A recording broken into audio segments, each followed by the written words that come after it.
Hello there. Hey, I'm Captain Codebro And The Blacklight.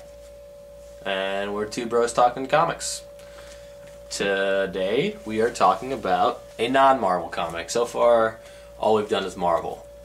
This is the first not Marvel, and there's a reason why we only do Marvel, because this comic is called Johnny Monster, and it's a little bit of a letdown. It's the first issue, and the cover looks pretty decent, so it was worth picking up. I think I only bought it because I thought this kid was holding a chainsaw, but he's holding a net gun.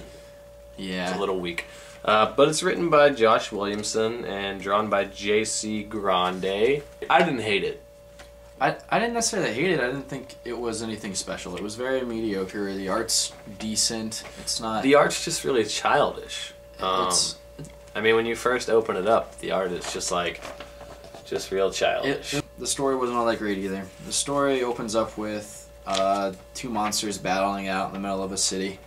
It looks like the Thing fighting Reptar from the Rugrats. And I appreciate the comic because it seems like it's written for kids, which you don't get that very often with comic books nowadays. And my little brother could enjoy it, and I don't have to worry about, you know, giant boobs popping out of somebody's chest or, you know, blood and cursing. I appreciate it, I just didn't 100% enjoy it. Right. So basically, they're fighting, and the news reporter, they're telling us basically what's happening, and it pretty much gives what the story is about. Monsters have been coming around for like 10 years, and Johnny Monster is stopping them without hurting them. There's another group of monster hunters who do just brutally kill these monsters. Now, Johnny Monster, at the beginning of the comic, is supposed to be the guy who takes them and euthanizes them, just kind of shoots them, kills them in their sleep. He catches them, takes them somewhere else so that the city doesn't have to watch it happen.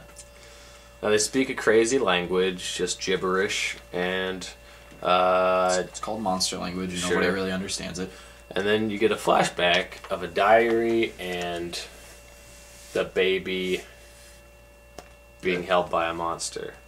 The interview lady finds out that Johnny Monster can speak monster language. Uh-oh. Uh-oh, I don't know how'd that happen. No one knows how to do that. So then it cuts to a scene of the other group of monster hunters. And you have Burt Reynolds and Shaft on a monster island, apparently. And they're just going through and killing monsters left and right. Then they're talking about how, man, we could have been making money back in the city. Like, Johnny just got... Johnny Storm's like our Walmart, taking money out our pockets. Yeah, so he's all mad about that. Then it comes back to Johnny again. They can't catch the blue monster for some reason, don't know why. And he just gives up. So Brady he's, down. Right, whatever, I'll get you tomorrow. The interview lady's like, well, I'm going to catch him and find out what's going on.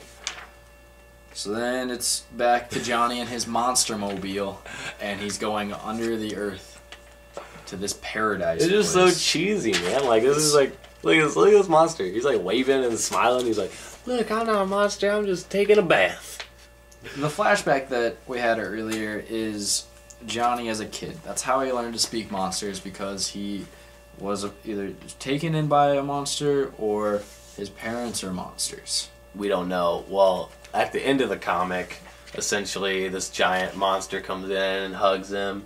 And he's like, hi, Mom. Whatever. And the twist to the end of that is that the reporter sees that happening. Yeah, after 10 years of this kid taking down monsters and no one knowing where his hideout is, this reporter... She's just inside of it. She's inside an hour and a half. She's inside his little cave room area, and she sees that happening. So anyway, we don't know what's going to happen. My guess is that, like, the flashback story tells us that his parents were doing some kind of journey to the center of the earth type thing, and they didn't calculate things right, and now they're stuck.